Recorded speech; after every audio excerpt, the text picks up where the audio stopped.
Dikush ja dorëzoi letra mshëurazi, e pallosur 4 herë, e fshehur brenda një libri me poezi që duke i rëndomt. Letra nuk ishte emër dërgueseje, nuk ishte adresë, nuk ishte asgjë që mund të lidhej me ndonjë njeri të gjallë, vetëm disa rreshta me dorëshkrim të imët, si i dikuj që i dridheshin duart ndërkohë që shkruante. Ajo e lexoi 1 herë, 2 herë, 3 herë, pastaj e dogji mbi qirinin e dhomës së saj të vogël në Tiranë, dhe askujt nuk i tregoi kurrë se çfarë shkruante brenda. Por të paktën një njeri e dinte, sepse ishte ai vetë, ai njeri shumë i afërt, ai njeri që e cuante mbrojtësinë e saj, ai i cili sipas burimeve jo zyrtare të këtij hetimi, thuhet se e trajtonte fshehurazi, fjalë për fjalë, emër për emër, datë për datë, duke e dorëzuar gjithçka te agjentët e sigurimit. Sot, pas 10 vitesh heshtjejeve arkivash të groposura, historia e plotë e atij tradhtimi po del në dritë. Por para se ta arrijmë emri i Gjudës, duhet të kuptojmë se kush ishin me të vërtet këto 2 gra, dhe pse sistemi donte me çdo kusht t'i ndante ato përgjithmonë. Flasim për 2 zëra që bashk kishin fuqinë ta thejë një komb, dhe pikërisht kjo gjë i trembi pushtetarët deri në palc.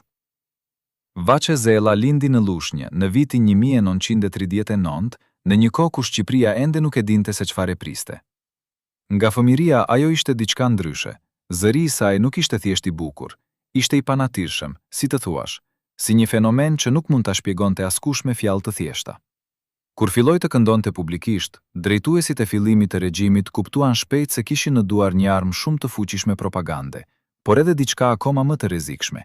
Një njeri që kur këndonte, njerëzit haronin se kishin uri, haronin se kishin frikë, haronin se kishin radhë para dyqaneve bosh. Vaçe Zella u bë fitura e regjimit, por edhe shpirti sekret i popullit. Neksmije Pagarusha ndërkohë lindi në Pej, Kosovë, në vitin 1933, 6 vite para Vaçes.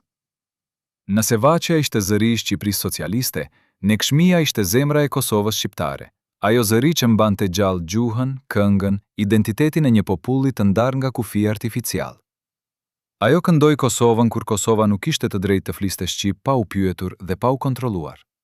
Ajo i dha atij popullit dinjitet, zë dhe guxim, gjëra shumë të rrezikshme, siç do ta mësonin shpejt të dyja. Por ja ku qëndron paradoksi i çmendur i historisë. Këto 2 gra, 2 zërat më të mëdha të botës shqiptare, për 10 vite nuk u lejuan të takonin njëra tjetrën lirisht. Kufiri midis Shqipërisë komuniste të Enver Hoxhës dhe Kosovës në Jugosllavinë e Titos nuk ishte thjesht një vijë gjeografike. Ishte një mur i padukshëm, por fort si çeliku, i ndërtuar nga 2 sisteme, 2 frikë dhe 2 aparate sigurie që nuk donin të shihte ndonjë njeri se si shqiptarët nga 2 anët e kufirit mund të ishin një lloj, mund të jetonin një lloj, mund të këndonin një lloj, se mund të ishin thjesht shqiptar. Dhe pikërisht kjo ndalesë, kjo grindje artificiale midis 2 zanave të kombit, u bë burimi i dhimbjes më të madhe të 2 grave dhe njëkohësisht arma e fshehur e rezistencës së tyre. Por kush ishte ai njeri i afërt me Vaçen, ai mbrojtës i besuar, i cili sipas burimeve të këtij hetimi, çdo lëvizje të saj e raportonte sigurimit? Ve çfarë shkruante ajo letër e djegur?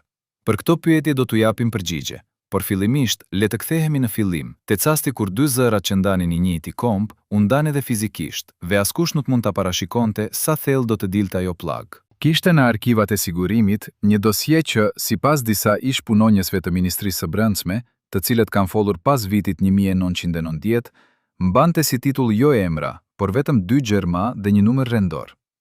Ata që e kam parë, thonë se brenda asaj dosjeje ndodheshin jo vetëm raporte surreptive për veprimtarinë artistike të Vaçe Zellës, por edhe korrespondencë interceptuar, fotografi të nxjerra nga filmime të fshehta dhe mbi të gjitha, një dokument zyrtar që rregullonte me çfarë artistësh shqiptar të Jugosllavisë lejohej apo jo të komunikonte çdo artist i Shqipërisë popullore. Ai dokument, le ta quajmë me emrin që meriton, një kontratë turpshme e heshtur, nuk ishte firmosur nga Vaçja natyrisht. Ajo nuk e dinte. Ai dokument ishte produkt i takimeve të fshehta midis funksionarëve kulturor të regjimit dhe agjentëve të aparatit, dhe ai vendoste kufijtë saktë brenda të cilëve mund të lvizte artisti shqiptar. Çdo kontakt me kolegë nga Kosova duhej raportuar, çdo letër, çdo telefonat, kur ekzistonte mundësia e rrallë ndonjë takimi ndërkombëtar, çdo fjalë duhej të kallonte përmes syve të sigurimit para se të arrinte te marrësi i vërtet. Siç tregon me zërin e ullur një ish i afër mjediseve artistike të asaj kohe, të cilin ne nuk do ta identifikojmë për shkak të qetësisë së tij personale, Vaçja nuk kishte liri të këndonte brenda vendit, ku mendoni se kishte liri të fliste me njerëzit jashtë. Fjalia e tij tingëllon si paradoks, por ka një logjik të tmeshme. Vaçe Zella, kjo ikon, kjo zanë e muzikës shqiptare, jetonte në mbikëqyrje të vazhdueshme. Çdo gjë e bukur e jetës së saj artistike kishte një çmim të padukshëm. Dhe ai çmim nuk paguhej gjithmonë nga vetvaçja. Nganjëherë paguhej nga ta fermit e saj, nga ata që jetonin pranë saj, nga ata që quheshin miqtë e saj. Kemi folur me burime të cilat kanë pasur akses, sado të kufizuar, në dosjete deklasifikuara të Autoritetit për informimin mbi dokumentet e ish-sigurimit të shtetit, të njohur si AIDS-H. Ata konfirmojnë diçka që është njëkohësisht banale dhe e tmeshme. Të dhënat mbi Vaçe Zellën nuk ishin mbledhur kryesisht nga spiuna të panjohur, por nga njerëz që ajo i kishte afër, njerëz që ajo u besonte, njerëz ndaj të cilëve ajo ndjente detyrim, mirënjohje, dashuri. Ky është radhëtimi më i zi, jo ai i armikut haptazi, por ai i miqve të trupës dhe zemrës. Por çë lidhje kishte kjo me Neshmijën dhe Kosovën? Pse sigurimi i Tiranës kishte interes të veçantë pikërisht për çdo lloj kontakti midis Vaçes dhe kolegëve nga ana tjetër e kufirit? Dhe çfarë përmbante konkretisht ai dokument i zi që diktonte jetën artistike të Vaçes? Ai dokument që ajo vetë ndoshta nuk e pa kurrë, por që vendoste çfarë ajo mund dhe çfarë ajo nuk mund të bënte si artiste dhe si njeri? Për t'ju përgjigjur kësaj pyetje, duhet të kuptojmë se cila ishte historia e vërtetë e marrëdhënies midis dy sistemeve dhe dy grave që ato sisteme donin të mbanin lart njëra tjetrës. Dhe kjo histori fillon, siç fillojnë të gjitha historitë e mëdha, me diçka shumë të thjeshtë, me zërin e njeriut. Thuhet se ka shenja kur historia po ndryshon rrjeven, dhe kush di t'i lexoj, mund t'i shpëtoj. Neçmie Pagarusha e dinte këtë. Rrethanat tregojnë se ajo kishte gjithmonë një lidhje të pazakontë me atë që mund ta quash instinkti i kohës. Ndjesinë se çdo ditë mund të jetë e fundit, çdo këngë mund të jetë ajo e mbrëmja, çdo takim mund të bëhet aventura finale. Burimet tregojnë se Neçmia, gjatë viteve të madhërisë së saj artistike, mbante pranë vetes disa objekte, të cilat sipas njerëzve që e kanë njohur nga afër, i kishte të domosdoshme para çdo performancë. Jo nga narcisizëm, jo nga hipokrizi, por nga një lloj bestitnerie ngrohtë, thuajse nënore, ndaj artit të vet. Kishte një shami të kuqe, e qëndisur me motive tradicionale kosovare, të cilën e kishte marrë nga nëna e saj dhe të cilën e mbante gjithmonë në anën e majtë të trupit para se të dilte në skenë. Ata që e kanë parë tregojnë se ajo kurrë nuk e harronte. Ishin rastet ku shamin nuk e gjente ose e kishte lënë, që performanca e saj ndryshonte ton, sipas njerëzve të afërt, jo shumë, por mjaftueshëm për t'u vënë re nga ata që e njihnin mirë. Por kishte edhe diçka tjetër, diçka më e thellë që e njohën vetëm ata pak njerëz, të cilët hynin pas perdes së artit të Neçmijës. Ajo kishte takuar disa herë gjatë viteve të saj në rrugtimet artistike gra të moshuara, fshatare, siç i quante populli, bulqosha apo profetesha të thjeshta, tek të cilat kishte shkuar jo për aventurë, por sipas atyre që din, nga një nevojë sinqert për të kuptuar se çfarë priste. Dhe ato gra, tregojnë burimet, i kishin thënë gjëra të cilat Neshmia i mbante të fshehura prej botës, por jo prej vetes. Njëra prej atyre gjërave, ajo që kishte dridhur më shumë, lidhej pikrisht me Shqipërinë, lidhej me Tiranën, lidhej me një takim, me një grua tjetër si ajo, me lotë dhe duar të lidhura, me këngë të ndaluara dhe fjalë të papërsëritura. Neshmia nuk u tregoi kujt konkretisht çfarë kishin thënë ato gra, por siç kujton dikush nga mjedisi i saj i ngushtë, pas njërit prej atyre takimeve, ajo u kthye në shtëpi dhe qëndroi e heshtur gjithë natën, si njeri që sapo ka kuptuar diçka shumë të rëndë. A kishte të bënte parashikimi me takimin e madh, me atë çastin ku dy zërat e ndarë të kombit do të gjendeshin në fund ball për ball, dhe askush, asnjë kufi, asnjë aparatçik, asnjë dozi e sigurimit nuk do të mund ta ndallonte atë çast. Kjo pyetje qëndron pezull si timi i një qiriu të shuar. Por para se t'i afrohemi asaj vargu historie, duhet të ndalemi te ajo gjë që e bëri takimin tuese të pamundur, te rjeti i dukshëm dhe i padukshëm i kontroleve, ndalesave dhe denoncimeve, që e mbante çdo artist shqiptar të burgosur brenda burgut të vet kulturor, edhe kur ishte mes duartrokitjeve të mijëra njerëzve. Sepse si mund të jesh i lirë kur ti vet nuk e di se kush nga njerëzit rreth teje po të shet fjalët, ëndrat dhe lotët e ata që kanë fuqinë t'i shkatërrojnë. Le të rikthehemi te dozia, te ai dokument i zi që rregullonte liritë e Vaçe Zellës. Ish punonjës të industrisë kulturore shtetërore të asaj periudhe, njerëz që sot janë mbi 80 vjeç dhe flasin me zë të ullur, duke shikuar anash si me zakon të ngulitur, kanë dëshmuar se sistemet e kontrollit mbi artistët nuk funksiononin thjesht me frikë brutale. Ato funksiononin me diçka akoma më të rafinuar, me iluzionin e besimit. Artisti besonte se ishte i lirë brenda kufive, se kishte privilegje, se ishte i respektuar. Ndërkohë, gjindët e regjimit ndërtonin rreth tij një kafaz prej xhami, transparent, i padukshëm, por shumë real. Vaçe Zela, si shtregon çdo burim i konsultuar, ishte gruaja me zërin e Floririt dhe me jetën në xhamin e kafazit. Ajo kishte marrë çmime, kishte udhëtuar jashtë shtetit, gjë e jashtëzakonshme për kushtet e Shqipërisë komuniste, kishte titullin e artistes së merituar. Por çdo udhtim kishte sponsorët e vet në siguri, çdo kontakt me botën e jashtme filtrohej, çdo miqësi e re shqyrtohej. Dhe pastaj kishin ato marrëdhëniet me njerëzit brenda, ato miqësi dhe besime artistike brenda vendit vet, të cilat, sipas burimeve, ishin akoma edhe më të kontaminuara. Sepse afërsitë brenda regjimit kishin gjithmonë çmimin e tyre, ose ishin të shpjegueshme, ose ishin armë. Midis atyre njerëzve të besuar të Vaçes, kishte dikë, sipas disa burimeve jo zyrtare të cilët kanë pasur njohje me materialet e periudhës, që funksiononte si burim informacioni i rregullt.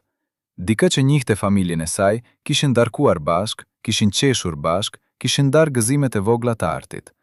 Dhe sipas disa burimeve jo zyrtare, ky dikush raportonte me rregullsi. Jo çdo herë, jo gjithçka, por mjaftueshëm. Mjaftueshëm për të mbyllur disa dyer, mjaftueshëm për të shtyrë mënjan disa takime, mjaftueshëm për ta mbajtur Vaçen larg neshmies gjatë viteve kur ato mund të kishin ndikuar njëra tjetrën, forcuar njëra tjetrën, bërë bashk diçka që kombi nuk e ka harruar kurrë. Dokumente zyrtar. Ajo kontratë e heshtur mes kulturës dhe sigurimit, nuk ishte nevojë të ishte gjithmonë një letër e firmosur. Nganjëherë ai jetonte në formën e njerëzve. Nganjëherë ai ishte trupi i dikujt të cilin Vaçja e cuante mike. Dhe po i afrohemi pyetjes e cila, sipas të gjitha burimeve të këtij hetimi, Vaçja e bëri me zë të ullur vetëm pas vitit 1990, kur disa nga arkivat filluan të hapen dhe emrat filluan të dilnin. Pse nuk e kuptova? Pse ajo grua, e cila me intuitën e saj artistike ndjente çdo nuancë emocionesh njerëzore kur këndonte, nuk i ndjeu ato sy të tjerë rreth saj? Ata sy që e shikonin dhe që shkruanin raportet. A është e mundur që ajo e dinte, por vendosi të mos e dinte? Dhe nëse po, çfarë nënkupton kjo lidhur me takimin e madh që kishte ardhur, me atë moment kush sipas çdo gjëje që kemi mbledhur, dy gratë u gjetën papritur para njëra tjetrës, vetan gjëra që kishin mbajtur të groposura për vite. Kjo pyetje ka një përgjigje, por rruga drejt se kalon nëpër historinë e plot të ndërtimit dhe shkatërrimit të dy karrierave, dy jetëve dhe dy ëndrave. Ëndrat e dy grave shqiptare që u bën simboli gjysmëkombëve të ndarë me forcë. Dhe rruga fillon pikërisht me fillimin, me ato fëmijëritë e largëta, me ato zëra të parë, me ato hapa të parë drejt muzikës, hapa të bërë pa ditur se diku tjetër, në anën tjetër të maleve dikush tjetër po e bënte të njëjtin hap, dhe se kufiri i gjallë do të bënte gjithçka të mundshme për t'i mbajtur ata hapa larg njëri tjetrit. Vaçe Zela u rrit në Tiranë të pas luftës, në atë qytet të transformuar me shpejtësi kaotike nga kultura dhe ideologjia e re. Ishte koha kur regjimi po ndërtonte njeriu në ri socialist dhe muzika ishte njëri prej gurëve fundamental të atij ndërtimi. Fëmijët me talent identifikoheshin herët, drejtoheshin haptazi ose detyrimisht drejt institucioneve artistike shtetërore dhe modeloheshin sipas nevojave propagandistike të partisë. Vaçja ishte talenti, por edhe zemra. Ajo i kishte të dyja gjërat. Sipas njerëzve që e njohën si adoleshente, ajo nuk kishte atë ftohtësinë e artistit karrierist. Ajo kishte ngrohtësi, spontanitet, dëshirë të vërtet për të gëzuar njerëzit. Dhe pikërisht kjo e bëri atë të rrezikshme, sepse publiku e ndjente. Ndjente se kjo grua kur hapte gojen nuk po recitonte, por po dhuronte. Regjimi e donte këtë efekt, por friksohej nga burimet e tij të vërteta. Neshmia ndërkohë lindi dhe u rrit brenda një tradite tjetër, Kosovës rurale dhe gjysmëurbane, ku muzika ishte njëkohësisht akt privat dhe politika e vogël e mbijetesës. Shqiptarët e Kosovës në Jugosllavi jetonin me një identitet të dyfisht. Zyrtarisht ishin jugoslav, brendazi ishin shqiptar. Çdo këngë shqip, çdo varg i trashëgimisë, çdo tonalitet i veçantë i muzikës gegi ose toske, ishte njëkohësisht akt artistik dhe akt kulturor rezistence. Kur Nekshmia filloi karrierën e saj, ajo u bë jo thjesht artiste, u bë zbuluese e identitetit. Zëri i saj mbante ngrehur atë diçka shumë delikate dhe shumë të rëndë, ndjesinë se shqiptarëve të Kosovës u takonte një lloj, të ekzistonin, të këndonin, të jetonin. Jo si leci dytë i dikujt, por si vetë. Dhe kjo ndjesi, të cilën ajo e transmetonte me çdo notë, ishte pikërisht ajo gjë të cilën regjimi i Beogradit e shikonte me një lloj frike që ngatëronte me urrejtje. Dy gra, dy anë të po asaj gjëje, dy zëra nga po ajo tokë, nga po ai gjak, nga po ajo histori, të ndara nga kufi, të bërë jo nga natyra, por nga njerëzit. Dhe ndërkohë, midis të dujave, lëviznin ata njerëz të veçantë, ata mbrojtës dhe udhëheqës artistik, ata funksionar kulturor me kravata dhe sy të vëmendshëm, të cilët siguroheshin që dy zërat asnjëherë të mos bashkoheshin në një harmoni të vetme, sepse ata dinin mirë se çfarë mund të lindë kur dy zëra si ato takohen. Jo thjesht muzikë, por diçka shumë më e rrezikshme. Por kishte diçka tjetër, diçka që as sigurimi, as udhba, as asnjë paraqik i mundshëm nuk kishin parashikuar. Kishte diçka që ekzistonte para sistemeve, para kufive, para dozjeve. Kishte fatin. Dhe fati, i cili nuk ka seli dhe nuk ka raporte, kishte vendosur që këto dy gra do të gjendeshin përballë njëra tjetrës sadoko që do të duhej, sado mure që duhej të rrëzoheshin. Pyetja nuk ishte nëse do të takoheshin. Pyetja ishte se çfarë do të ndodhte kur ta bënin, dhe çfarë kosto do të paguanin. Rdo artisti madh ka nxjerrjen e vet hije. Atë person të padukshëm i cili ndoshta nuk qëndron kur para kamerave, por pa të cilin gjithçka shembëllen. Përveç e zelen, sipas njerëzve që jetuan atë periudhë nga afër, ky person ekzistonte. Dhe ky person, i cili në sipërfaqe ishte figura e mbështetjes dhe besimit, mbante fshehurazi qelsat e kafazit. Nuk do të ishin të drejtë nëse do t'i jepni me mra pa prova të plota dokumentare. Por ky skenar ka mbledhur dëshmi, referenca dhe rrëfime anonime nga burime të besueshme, dhe ajo çfarë del nga ato rrëfime është ky profil. Ishte dikush shumë pranë rrethit artistik, dikush me akses drejt programeve, udhëtimeve dhe kontakteve të vaçes. Dikush i cili shfaqe gjithmonë si i dobishëm, i kujdesshëm, thelpsor. Dhe dikush i cili sipas gjithë gjasave mbante lidhje të rregullta me strukturat e sigurimit. Lidhje që mund të ishin vullnetare ose nën presion, por që ekzistonin. Sistemi komunist shqiptar kishte ndërtuar një rrjet denoncimi aq të imët, aq të thellë brenda strukturave shoqërore, saqë shumë njerëz nuk e dinin vetë saktësisht ku mbaronte detyra dhe ku fillonte komprometimi. Kishte njerëz të cilët fillonin duke raportuar diçka të vogël nën presion dhe pastaj vazhdonin nga zakoni, nga frika, nga varësia, dhe me kalimin e kohës bëheshin instrumente të plotë të sistemit pa ndjerë domosdoshmërisht se kishin zgjedhur të bëheshin të tillë. A ka rëndësi nëse tradëtari i vaçes ishte i tillë, i detyruar apo vullnetar?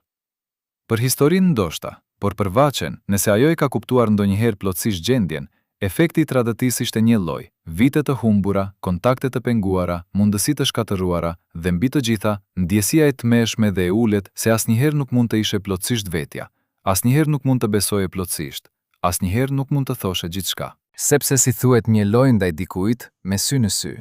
Dua të shoh atë motrën time nga Prishtina, dua të takoj neshmjen, dua të dëgjoj si këndon ajo, dua ta njoh si njeri e jo si mit. Kur pranë teje, ishte dikush i cili do t'i mblidhte ato fjalë me kujdes dhe do t'i dorëzonte atje ku ato do të mbeteshin dosje, do të bëheshin rrezik, do të mund të shkatëronin jetën tënde.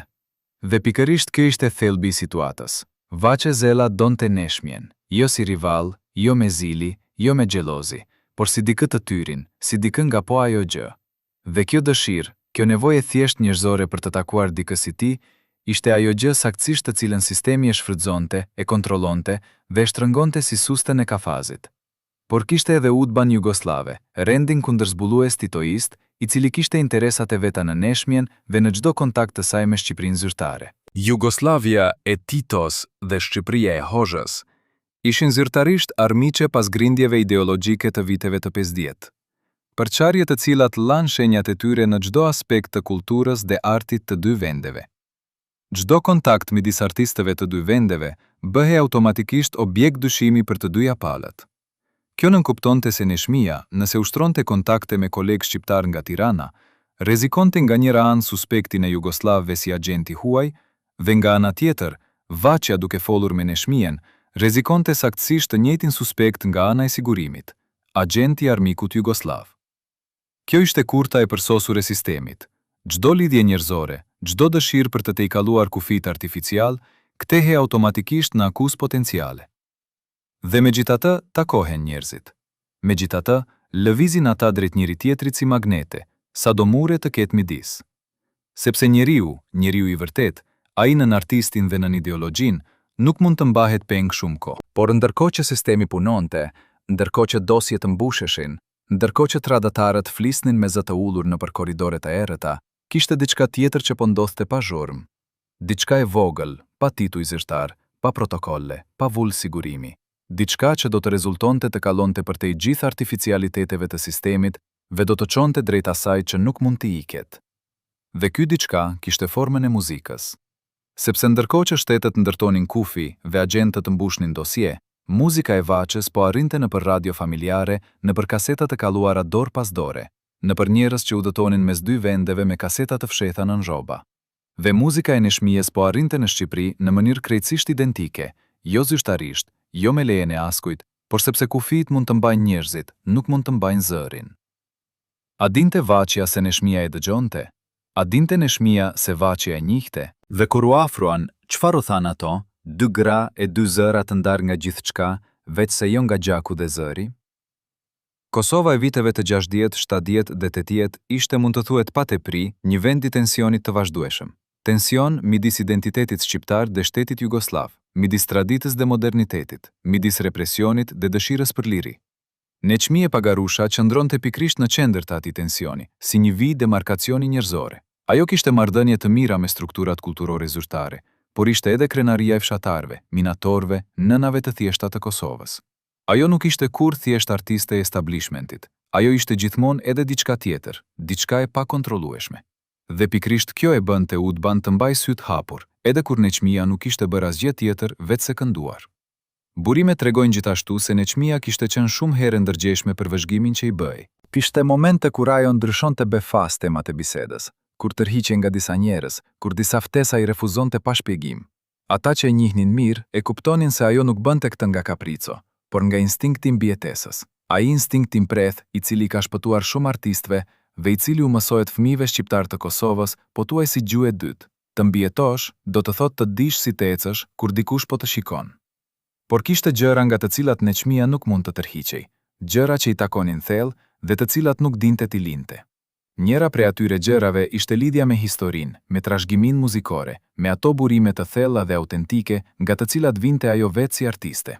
Dhe brenda asaj lidhjeje, midis asaj nevoje për rënjë dhe burime, kishte gjithmonë edhe ndjesia për atë Shqipëri tjetër, Shqipërinë nën Hoxhën, errësinë e madhe dhe njëkohësisht atë vend ku ishte Vaçja, ku ishin ato zëra të tjerë shqip. Tregojnë njerëzit e mjedisit të saj se Neçmija, ndërkohë që shtërëngonte flamurin e identitetit kosovar, kishte respekt shumë të thellë për artistët e Shqipërisë. Jo për regjimin natyrisht, por për njerëzit, për ta, për atë gjë që bënin, duke punuar nën kushte shumë më të vështira se kushtet jugoslave, duke mbajtur gjallë zërin shqip brenda një sistemi i cili ndërkohë godiste edhe gjuhën, edhe traditën, edhe vetë muzikën popullore si armike të klasës punëtore. Ata kishin shumë më pak liri, por na transmetuan zërin një lloj, tha dikush nga rrethimi i Neçmijës, sipas burimeve të dëshmuara. Kjo vetë ishte akt heroik.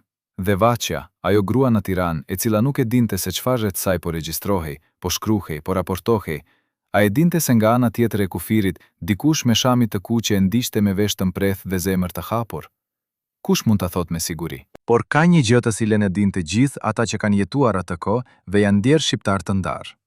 Muzika kalonte kufirin kur njerëzit nuk mund. Dhe kur muzika e Vaçës arrinte në Kosovë dhe muzika e Neshmijës arrinte në Tiranë, ato bënin diçka shumë konkrete. Ato i nxirrnin dy gjysmëkombe nga ignoranca reciproke dhe i bashkonin, edhe nëse vetëm për kohë zgjatjen e një kënge, edhe nëse vetëm në privatësinë e një dome me dritare të mbyllura, edhe nëse vetëm në sekretin e dy veshëve dhe një zemre. Kjo ishte bashkimi i ndaluar, jo thjesht kontakti midis dy grave, por ai fenomeni thellë dhe i paresistueshëm kur zëri nuk di kufi dhe zemra nuk di rregulla. Por historia kishte akoma shumë vembje për të dhënë para se të arrinte te momenti i gëzimit. Vedhe e radhës kishte emër. Ishte ajo grisja e brendshme, ajo ndjesia e padurueshme e jetës në mbikëqyrje të vazhdueshme, e cila nuk të godiste papritur siguri, por të gërriente ngadalë si ujë mbi gur, dhe pas vitesh e gjeje veten të gërryer pa e kuptuar se kur kishte ndodhur. Vaçja dhe Neshmija kishin secila versionin e vet të kësaj grisjeje, dhe ato vembje do të mbushnin edhe shumë vite para se të vinte drita e takimit dhe mundësia, sado i rrezikshme, e fjalëve të tëna me sy në sy. Ekzistonte një llogari bankare në emrin e Vaçe Zelës, e cila, sipas burimeve që kam pasur akses në dokumente financiare të periudhës pas vitit 1990, kishte kaluar në përlëvizje shumë të çuditshme gjatë viteve të kaluara. Kur regjimi ra dhe disa arkiva u hapën, jo të gjitha, jo të plota, por mjaftueshëm, njerëz të caktuar filluan të bënin pyetje të cilat nuk kishin qenë të mundshme kurrë deri atëherë. Pyetje si kjo: ku shkuan parat? Jo shumat e mëdha, nuk bëhet fjalë për milionat e kapitalizmit. Shqipëria komuniste nuk ishte gjëra të tilla. Por honoraret e mbledhura nga qindra performanca, nga turneu pas turneut, nga vitet e tëra këngësh të lëna pas shpine. Ato para ekzistonin, ato ishin reale. Dhe megjithatë, kur njerëz të familjes filluan të investigonin situatën financiare të periudhës, sipas asaj çka familja pretendonte se kishte zbuluar, kishin zhdukur si era. Vaçe Zela, kjo ikon, kjo grua e cila kishte mbushur sallat më të mëdha të Shqipërisë dhe kishte qenë fytyra ndërkombëtare e muzikës shqiptare, nuk kishte trashëguar asgjë nga ato vite pune, asnjë strukturë financiare, asnjë mjet jetese të garantuar nga vitet e karrierës. Ku ishin honoraret e viteve të shkëlqimit? Kush kishte vendosur tarifat dhe kush kishte marrë pjesën që i takonte artistes? Ky ishte i pari prej mistereve financiare të periudhës, por nuk ishte i fundit dhe as më i zëmti. Sistemi komunist shqiptar kishte ndërtuar një strukturë ku artisti nuk ishte pronar i artit të vet. Vaçe Zela nuk mund të negocionte honoraret, nuk mund të vendoste kur dhe ku do të performonte, nuk mund të zgjidhte repertorin pa miratimin e strukturave partijake. Çdo performancë kishte çmimin e vet të vendosur nga shteti, dhe çdo shumë e mbledhur shkonte në arkatë shtetërore. Artistit i jepej një pagjë mujore rregullt, një lloj si çdo punëtor tjetër socialist.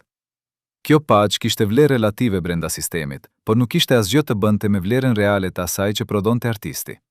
Por kishte diçka akoma më cinike. Kishte njerëz brenda sistemit, funksionar të artit, drejtor institucionesh kulturore, menaxher artistik të emëruar nga partia, të cilët sipas versioneve që qarkullonin në mjediset artistike, kishin gjetur mënyra delikate dhe tuajse të pagjurmueshme për të siguruar për vete privilegje të vogla por të shumta. Jo me vjedhje të hapur, jo me zhdukje skandaloze shumash, por me mekanizma shumë elegant, si e drejta e vendit rezidencial, si aksesimi i mallrave të importuara, si e drejta e udhëtimit, gjëra të cilat brenda regjimit kishin vlerë shumë herë më të madhe se paga nominale. Dhe artistja Vaçja ishte burimi këtyre privilegjeve.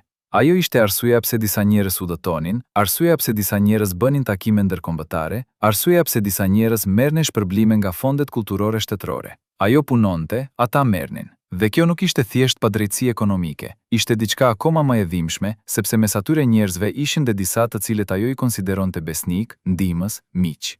Sipas burimeve jo zyrtare të këtij hetimi, ka dëshmi të cilat sugjerojnë se Vaçja vet, në vitet e vona të jetës, kur u lirua më shumë të fliste hapur, kishte bërë komente të ndryshme lidhur me njerëzit e afërt, të cilët kishin shitur karrierën e saj. Jo fjalë direkte, jo akuza me emra, sepse ajo ishte gjithmonë grua e kujdesshme dhe me dinjitet.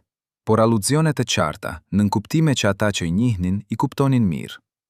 Ka njerëz që jetonin mirë fal zërit tim, ndërkohë që unë nuk isha çfarë t'u lija fëmijëve të mi, tha ajo, sipas dikujt që ka dëgjuar, njeri i besuar i rrethit të afërt.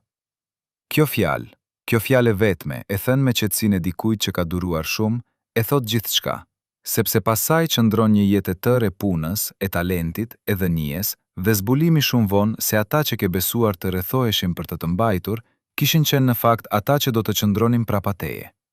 Por e tmerrshme kishte diçka specifike, diçka që nuk ishte thjesht çështje parash apo privilegjesh. Sipas disa burimeve, kishte ngjarje konkrete, momente specifike kur mundësitë e jashtëzakonshme artistike, mundësi për kontakte ndërkombëtare, mundësi për takime me artistë të tjerë shqiptar nga Kosova dhe diaspora, ishin humbur, ishin shtyr, ishin shmangur për arsye administrative jo formale.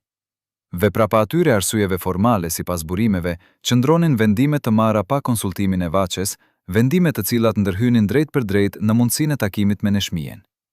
Dikush vendoste gjithmonë. Dhe ai dikush vendoste fatin e saj. Dhe ky pushteti fshehur, ky kontroll mbi çdo hap të saj, ishte ndoshta gjëja më e shtrenjtë që ju mor, jo parat, por vitet, mundësit, takimet. A e dini se çfarë nënkupton kjo konkretisht? Se dikush vendoste kur dhe me kë do të takojë Vaçe Zela, dhe se ai vendim pengonte pikërisht ato takime që mund të kishin qenë më të rëndësishme të jetës së saj artistike. Po ndërkohë që Vaçja luftonte me sistemin në Tiranë, në anën tjetër të kufirit ndodhte diçka po aq e rrezikshme. Kishte një dhomë në Prishtinë, sipas burimeve që kanë folur për këtë periudhë, e cila gjatë viteve të 70 shërbente si piktakim diskret i njerëzve të artit kosovar. Jo sallë koncertesh, jo teatr, jo ndonjë hapësirë zyrtare e kulturës. Ishte shtëpia e një familje të caktuar, intelektual kosovar, njerëz të kulturës, njerëz të cilët besonin me trup e shpirt te uniteti kulturor i kombit shqiptar, edhe kur sistemi u andallonte ta shprenin haptazi. Dyert e asaj shtëpie hapeshin me kujdes, zakonisht në darkë, dhe ata që hynin brenda mund të gjenin atje diçka shumë të rrezikshme sipas standardeve të kohës. Kaseta me muzikë shqiptare nga Tirana, revista kulturore të ardhura me rrugë jo plotësisht zyrtare, biseda të lira mbi letërsinë, muzikën, historinë, identitetin. Ata njerëz, ai grup i ngushtë, asnjëherë shumë i madh, gjithmonë i selektuar me kujdes ekstrem, dinin mirë çfarë rrezikonin. Udbaja nuk ishte e verbër, dhe Prishtina e atyre viteve ishte qyteti ku spionët ishin të mjaftueshëm. Por ata vazhdonin, sepse besimi se kultura shqiptare duhej mbajtur gjallë ishte më i fortë se frika. Neshmije Pagarusha, sipas burimeve, kishte lidhje me disa prej njerëzve të atij rreti. Jo detyrimisht me vetë hapësirat fizike, artiste e rangut të saj duhet ishte shumë e kujdesshme, por me njerëzit. Kishte miq besnik midis atyre intelektualëve, njerëz të cilëve u besonte dhe me të cilat ndante gjëra të cilat nuk do t'i thoshte publikisht kurrë. Dhe ata njerëz, ai grup, kishin bërë diçka jashtëzakonisht domethënëse. Kishin mbledhur incizime, kaseta dhe diçe të muzikës shqiptare nga të dy anët e kufirit. Muzikën e Vaçe Zelës, muzikën e Neshmijës, muzikën e artistëve të tjerë nga Tirana ve Prishtina, ve Shkodra, ve Gjakova, të gjitha bashk, pa etiketat politike që sistemet u kishin vënë, thjesht si Shqip, thjesht si e jona. Sipas disa njerëzve të atij rrethi, kishte momente kur i luani njëra pas tjetrës pa ndërprerje. Zërin e Vaçës, pastaj zërin e Neshmijës, pastaj sërish Vaçën, pastaj sërish Neshmijen, dhe efekti ishte, sipas atyre që ishin aty, diçka e paparashikueshme, disa çanin. Jo nga trishtim, thon ata, por nga një farë njohjeje, nga ajo ndjesia e thellë dhe e papërsëritshme kur kupton se je pjesë e diçkaje shumë të madhe, diçkaje që askush nuk mund ta cenoj. Zërat e tyre ishin një lloj dhe nuk ishin një lloj, tha sipas burimeve njëri prej atij rrethi shumë vite më vonë, duke kujtuar ato net. Vaçja kishte Tiranën brenda zërit, qytetet, oboret, njerëzit e rrafshit. Neshmija kishte malet, pyjet, dhimbjen rurale. Por kur dëgjoje të duja njëra pas tjetrës, kujtoje se ishin du duar të po asaj njeriu. Kjo ishte ajo gjë të cilën sistemi nuk mund ta kuptonte dhe nuk mund ta ndalonte plotësisht, sado u mundua. Sepse sistemi mendonte se po ndante dy artiste, por realisht po i bashkonte sepse largësia dhe ndalesa e bënin dëshirën edhe më të fortë. Por ndërkohë, jashtë atyre dhomave të ngrohta me dyert të mbullura, gjërat ndodhnin. Dhe jo çdo gjë ishte e bukur. Kishte momente kur rrjeti i atij grupi të vogël besnikësh gati shpërbëhej jo nga tradhtia e brendshme, por nga presioni i jashtëm, nga ato situata ku dikush interrogohej, ku dikush shtipej ngadalë, ku dikush largohej nga qyteti papritur. Kishte ngjarje konkrete, incidente specifike të cilat, sipas burimeve jo zyrtare, tregojnë sa pranë kishte qenë rrjeti i atij grupi të zbulohej plotësisht. Kishte net kur u trokitën dujer. Kishte momente kur njerëz u pjetën nga punonjës të sigurimit jugoslav lidhur me kontaktet e tyre me njerëz në Shqipëri. Kishte arsye konkret për të friksuar, dhe ato arsye ishin reale. Dhe megjithatë grupi vazhdoi. Kasetat vazhduan të qarkullojnë, zërat vazhduan të dëgjojnë. Dhe diku, pa e ditur njëra tjetrën, Vaçja dhe Neshmija vazhdonin të jetonin dhe të këndonin, duke u afruar ngadalë pa e ditur ende drejt asaj pike ku rrugët e tyre do të kryqëzoheshin. Ju pyes direkt, nëse sistemi dinte dhe sipas gjithçkaje që kemi mbledhur dinte shumë mirë, pse nuk e shpërnguli atë rreth krejtësisht? Pse nuk i mbili ato dyjer përfundimisht? Dhe kush brenda sistemit kishte ndoshta interes që takimi i dy grave të ndodhte, por vetëm në kushtet e veta, vetëm me kontrollin e vet. Por kemi lënë pa treguar një gjë thelbësore, një fakt të cilin shumë njerëz nuk e dinë dhe i cili hedh dritë mbi gjithçka tjetër. Neshmije Pagarusha, gjatë viteve të karrierës së saj, kishte bërë disa udhëtime jashtë Jugosllavisë, si pjesë e delegacioneve kulturore zyrtare, si artiste e njohur kosovare, si përfaqësuese e kulturës shqiptare brenda kornizës së Federatës Jugoslave. Dhe gjatë njërit prej atyre udhëtimeve, ose gjatë njërit prej atyre rasteve të rralla kur kufit midis dy vendeve lejoheshin për arsye protokollare dhe kulturore, sipas disa burimeve me njohuri të kufizuar por specifike, Neshmija ishte gjendur jo shumë larg Tiranës ose njerëzve nga Tirana. Nuk ishte takimi planifikuar, nuk ishte protokoll, nuk ishte leje zyrtare nga asnjëra palë, por kishte njerëz të ndërmjetëm, ata njerëz të cilët ekzistojnë gjithmonë midis sistemeve, ata individ të papërcaktueshëm, të cilët nuk i takojnë plotësisht asnjë kampi dhe pikërisht kjo pamundësi klasifikimi i bën të dobishëm. Dhe ata njerëz kishin bërë të mundshme diçka shumë të thjeshtë dhe njëkohësisht shumë të rrezikshme. Kishin bërë të mundshme kontaktin. Çfarë forme mori ky kontakt? Burimet nuk janë plotësisht konsistente dhe kjo është e pritshme. Kur bëhet fjalë për gjëra të fshehura, versionet ndryshojnë sipas atij që kujton dhe sipas asaj sa kishte jetuar apo dëgjuar vetë. Por ka një boshë të përbashkët. Kishte qenë një mesazh ose disa mesazhe të kaluara nëpërmjet njerëzve besnik dhe ato mesazhe kishin pasur karakter shumë personal, jo profesional, jo politik, por njerëzor. Sipas versionit të ruajtur nga burimet tona, mesazhi i parë ishte ndoshta shumë i thjeshtë, thjesht njohja reciproke, thjesht konfirmimi i asaj gjëje që të dyja e dinin tashmë, se dëgjonin njëra tjetrën, se respektonin njëra tjetrën, se donin të takonin. Por pikërisht ky mesazh i thjesht, ky akt elementar i dy njerëzve që thonë dua të njoh, ishte ai dokumenti rrezikshëm, sepse nëse do të kishte rënë në duart e gabuara, si nga ana e sigurimit ashtu edhe nga udhba, mund të kishte të dyja pasoja të rënda. Vacia mund të akuzohej për kontakte të paautorizuara me subjekte nga vendi armik Jugoslav. Neçmia mund të akuzohej për kontakte të paautorizuara me Shqipërinë komuniste të Hoxhës, armike politike e Titos. Sistemi kishte dizajnuar situatën me perfekcion cinizmi. Çdo dëshirë normale njerëzore, çdo lëvizje natyrshme drejt njëri tjetrit, kthehej automatikisht në akuzë të mundshme. Dhe megjithatë, mesazhi lëvizi. Dhe mori përgjigje.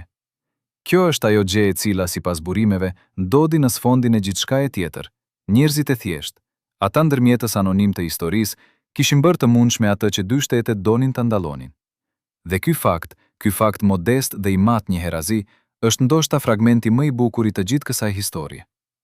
Por bukuria kishte anën e vet të errët, sepse ndërmjetësit e tillë kanë gjithmonë çmimin e vet. Ata ndërmjetës njerëzor, ata postier të fshehtë mes dy botëve, kishin rrezikuar shumë.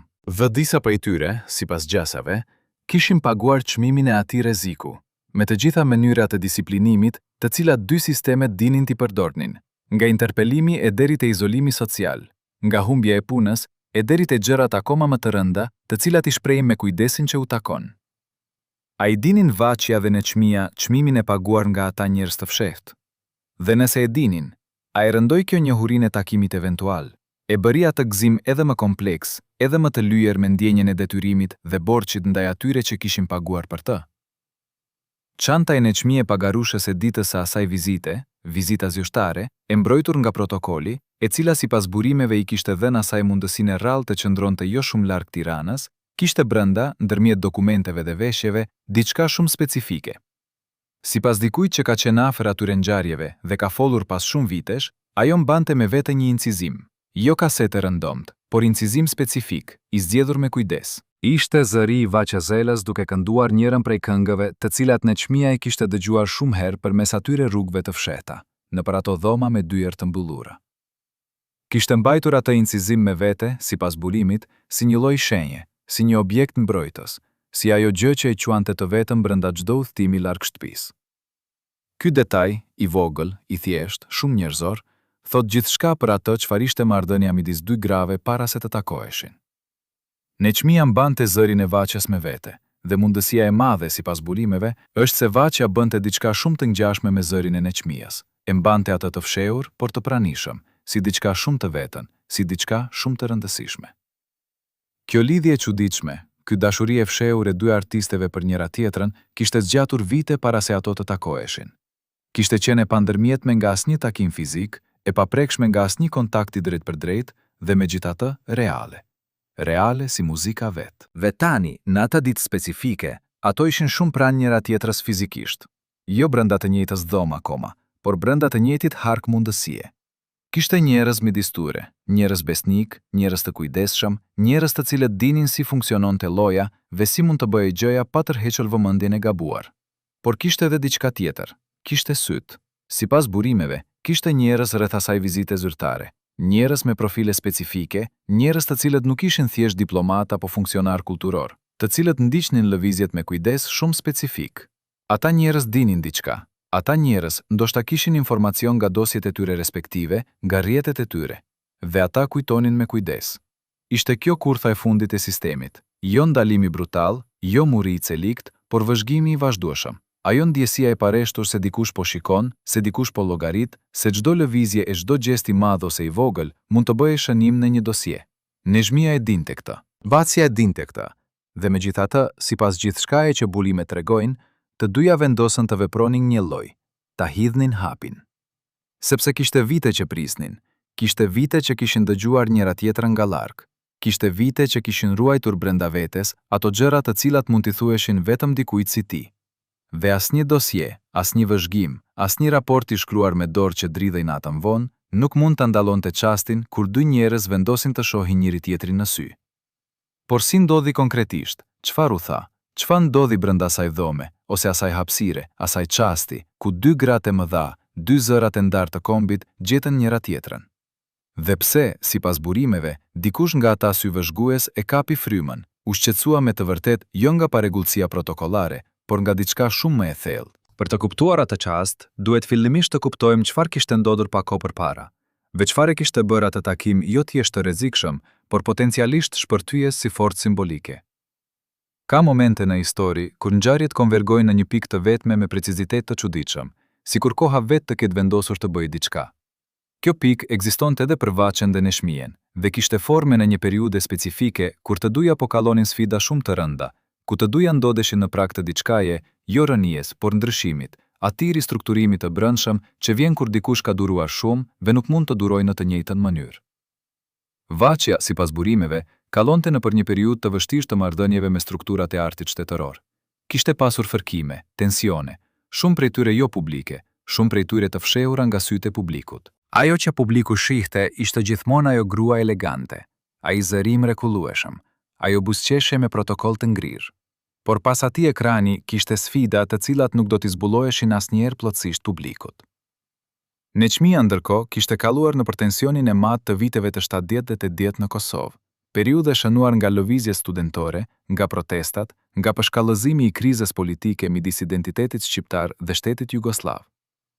Ajo kishte vazhduar të këndojë gjatë gjithë asaj kohe, por pesha e asaj kohe qëndronte. E ndjenin ata që i njihnin. Ajo ngrohtësia e saj nuk zhdukej, por kishte marrë tonin e dikujt që ka parë shumë dhe e di çmimin e çdo gjëje. Dy gra të lodhura, dy gra të forta, dy gra të cilat kishin dhënë gjithçka kombit të vet dhe kishin marrë shumë, por kishin edhe paguar çmime të cilat asnjëherë nuk do t'i numëronin publikisht. Dhe pikërisht në atë gjendje, jo të madhështia, por të brenga e thellë dhe e qetë e dikujt që e njeh veten, ato u gjetën.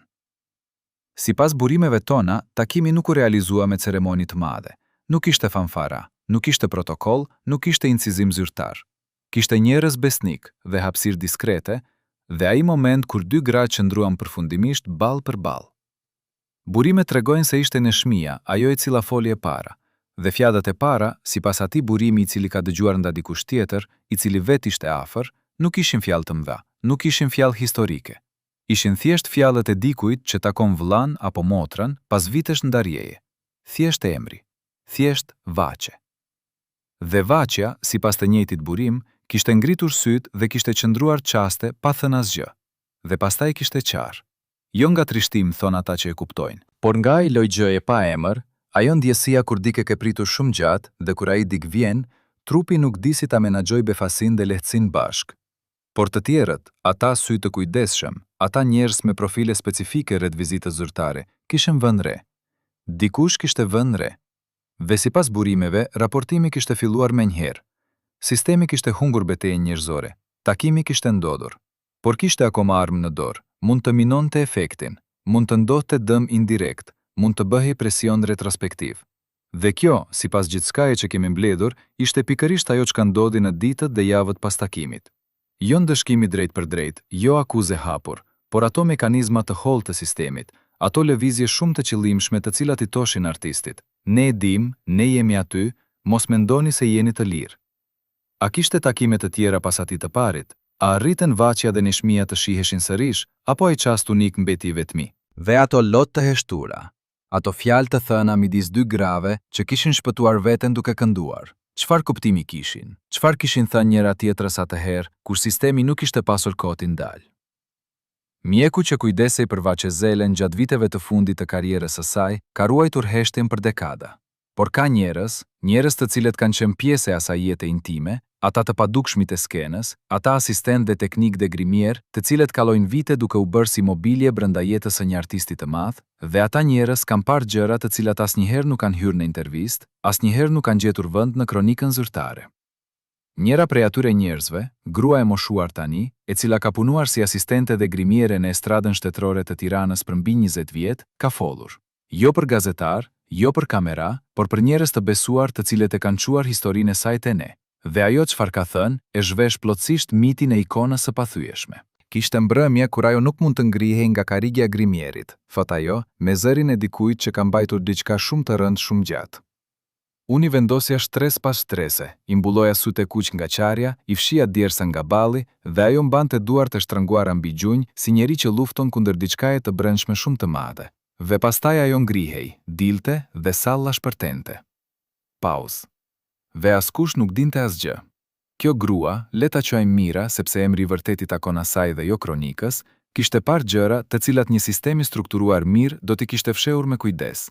Por sistemet kanë boshllëqet e tyre, dhe boshllëqet jetojnë te njerëzit e vegjël, ata të padukshmit, të cilët bëjnë punën reale ndërkohë që ikonat shkëlqejnë. Mira tregon se gjatë një periudhe specifike, ajo nuk jep vitet me saktësi, por e vendos pas mesit të karrierës, ndërkohë që Vaçja ishte ende shumë aktive dhe shumë e njohur, ishte dukur hapur se shëndeti i Vaçës ishte prekur keq nga shtypja e vazhdueshme. Jo nga ndonjë sëmundje e madhe e diagnostikuar hapur, por nga ajo grisja fizike e dikujt të cilit i janë vjedhur vitet, dikujt i cili ka dhënë gjithçka dhe nuk ka pasur hapësirë të marrë frymë, të qaj, të pushoj, të jetë njeri i thjesht pa kamera dhe pritshmëri. Ajo kishte dhimbje kronike, thot Mira sipas burimeve. Jo vetëm lodhje, dhimbje të vërteta, fizike, të cilat ajo i mbulonte me grim dhe me forcën e vullnetit. Ishte e njohur midis stafit teknik se Vaçja kishte momente kur zëli dridhej pak, jo nga teknika, por nga trupi, nga ai sinjali i brendshëm i organizmit kur ai thot mjaft. Por rreth saj kishte njerëz, ata mbrojtës të famshëm të sistemit, ata funksionar kulturor me raporte dhe plane, të cilët i dëgjonin sinjalet dhe vendosnin të vazhdonin një lloj. Sepse Vachezela ishte investim, Vachezela ishte produkt shtetëror. Vachezela ishte imazhi i Shqipërisë socialiste jashtë kufive dhe simboli i prosperitetit kulturor brenda. Dhe investimet nuk pushojnë, investimet prodojnë. Por Mira tregon diçka edhe më specifike, diçka e cila hedh dritë mbi ato momente kur Vaçja kërkonte ndihmë dhe ndihmë nuk gjente. Kishte raste kur ajo kishte kërkuar të anullohej një performancë, jo nga dëshirë, por nga nevoja vërtet fizike. Dhe kishte njerëz të cilët sipas Mirës i merrnin ato kërkesa dhe i kthenin tek ajo si vendime të marra tashmë. Ju duhet të keni paraqitje, biletat janë shitur, populli ju pret. Populli ju pret, kjo frazë sipas dikujt që e ka dëgjuar drejt për drejt nga Vaçja shumë vite më vonë, ishte ajo frazë të cilën ajo e urrente me të gjithë veten. Sepse ajo e donte popullin e vetë me gjithë zemrën, dhe pikërisht kjo dashuri e vërtet e bënte atë frazën armë perfekte kundër saj. Nuk mund t'i thojë jo popullit. Nuk mund të zhgënjeje ata njerëz. Dhe sistemi e dinte këtë, dhe shfrytëzonte. Gjendja e Vaçës fizikisht, sipas burimeve, ishte aq e dukshme për ata që i shihnin çdo ditë, saqë Mira kishte arritur një herë, me shumë kujdes, me fjalë të matura, me frikën e dikujt që di mirë se çfarë do të thotë të flasësh më shumë nga sa duhet, t'i tregoj dikujt nga rrethi i Vaçës. Njerit prej atyre të besuarve. Njerit prej atyre njerëzve që besonin se ishin në anën e saj. Dhe sipas Mirës, ai person kishte dëgjuar, kishte tundur kokën me shqetësim, kishte thënë do ta shikojmë. Dhe pastaj, sipas gjithçkaje që Mira mund të dëshmoj, nuk kishte ndodhur asgjë, asnjë shtyrje turneu, asnjë ndalesë mjekësore, asnjë mbrojtje reale, thjesht vazhdim si më parë. Ishte si të flisje me murin, thot Mira sipas burimeve. Dhe pastaj kuptova se muri kishte vesh, dhe veshët kishin telefon, dhe telefoni shkonte diku tjetër. Ndërkohë që Vaçja performonte me trupin e lodhur dhe shpirtin e goditur, arkivat e sigurimit, sipas atyre pak burimeve që kanë pasur akses pas vitit 1990, vazhdonin të grumbulloheshin. Raporte mbi çdo kontakt, raporte mbi çdo shprehje pakënaqësie, raporte mbi atë vizitë, mbi atë takim, mbi ato lot të heshtura të cilat Mira i kishte parë, edhe atë pasdite të veçantë, kur Vaçja ishte kthyer nga diçka dhe kishte hyrë në dhomën e grimit me sytë e kuq, por me buzëqeshjen e papërshkueshme që e mbante gjithmonë si mburoj. Ajo çante pak para sallës, thot Mira, dhe fjalët e saj kanë peshën e çdo misteri të pashpjeguar. Por ajo buzëqeshje para publikut ishte gjëja me të cilën ajo imposhte të gjithë. Sistemin, spionët, funksionarët, lodhjen, imposhte me buzëqeshje. Ve tani pjete që mbetet e hapur. Nëse ata njerëz rreth Vaçes, ata mbrojtës, ata besnik të rrem, e dinin gjendjen e saj dhe vazhdonin ta dërgonin mbi skenë, cilët ishin ata konkretisht? Ve a kishte ndonjë prej tyre vetdije të plotë se çfarë po bënin? Apo sistemi I kishte bërë edhe ata instrumente pa e kuptuar? Ekzistojnë objekte të cilat mbijetojnë historinë me saktësi shumë më të madhe se sa bëjnë dëshmitarët.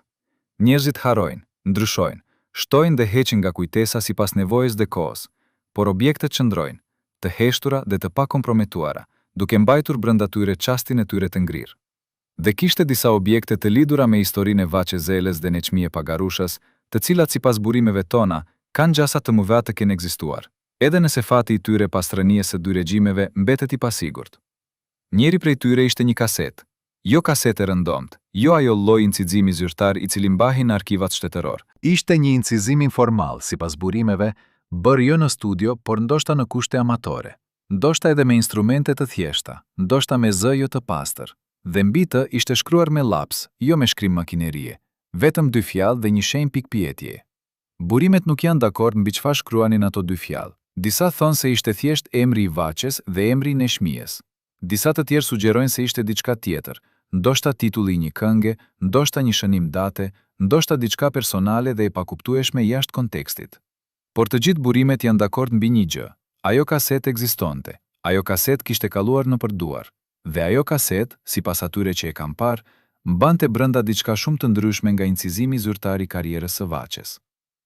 Sipas versionit më të plot të ruajtur, ajo kasetë përmbante zërin e Vaçezelës duke kënduar jo për publikun, jo për sistemin, por thjesht duke kënduar. Duke kënduar njëra nga ato këngë të vjetra populore shqipe, të cilat regjimi I kishte vënë një farë distance, duke I rimodeluar dhe duke I veshur me konotacione ideologjike të reja. Por aty, në atë incizim jo zyrtar, ato këngë tingëllonin ndryshe. Tingëllonin si para sistemit, si ato gjëra të trashëguara nga gjyshrit, si gjaku. Dhe sipas burimeve, ajo kasetë kishte qenë e menduar të arrinte tek Neçmia. Ndoshta kishte arritur, ndoshta kishte humbur rrugës, ndoshta kishte rënë në duart e gabuara. Por që kishte ekzistuar, kjo dukej si fakt.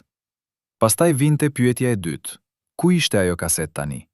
Pas rënies së regjimit, pas hapjes parciale të arkivave, pas asaj kaose të madhe të viteve 90, ku shumë gjëra zhduken dhe shumë gjëra ripërdoren, ku kishte shkuar ai objekt I vogël, ai dëshmi e thjesht dhe e fuqishme e asaj lidhjeje të fshehur midis 2 zanave të kombit?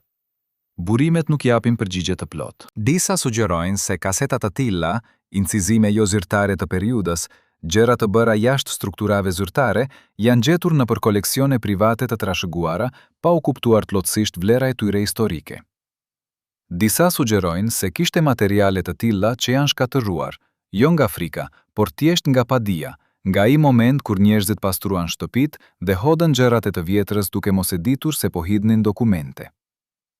Dhe disa burime sugjerojnë diçka akoma më shqetësuese, se ka materiale të cilat janë mbajtur me vetdije larg historisë, jo nga ndonjë arsye madhe politike, por nga arsye shumë njerëzore dhe shumë të ulta, sepse disa njerëz, ata që I kanë ato materiale, nuk duan të dalë drita mbi rolin e tyre të vjetër.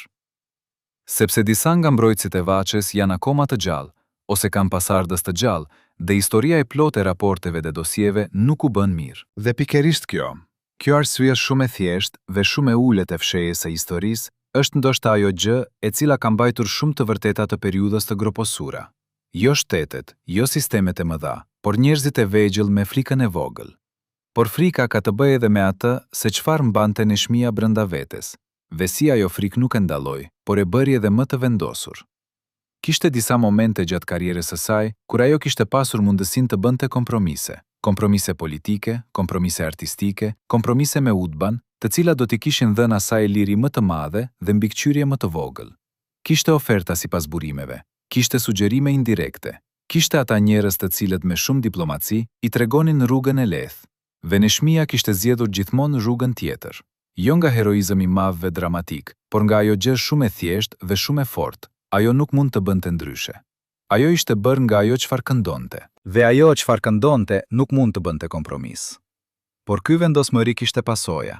Dhe pasojat nuk binin gjithmonë mbi neshmien direkt. Binin edhe mbi ata rreth saj, ata të cilët e donin dhe e mbronin, ata të cilët ishin bërë pjesë e sistemit informal të mbrojtjes së saj.